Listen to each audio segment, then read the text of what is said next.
Torej, po teh lestvicah od rdeče do zelene so nekako zdaj v nekaterih enotah na rumeni stopni, torej ne še povsem usposobljeni, seveda pa pričakujemo in tudi oni pričakujejo, da bodo do prevzema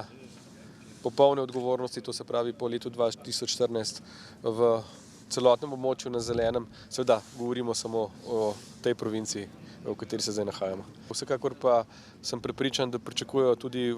po letu 2014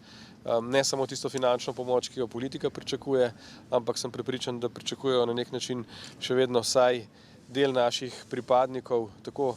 civilnih funkcionalnih strokovnjakov, kot tudi eventualno vojaške prisotnosti na področju mentoriranja in usposabljanja. Oboji, tako Afganistanci kot Italijani, ocenjujejo naše sodelovanje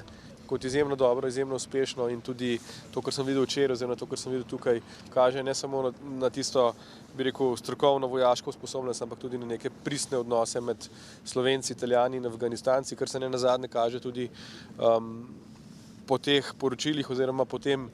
teh napadih Green on Blue, kjer ugotavljamo, da tukaj teh napadov praktično ni bilo. Torej se mi zdi, da smo Slovenci oziroma naši predstavniki, vojaki, poveljniki tudi na tej človeški ravni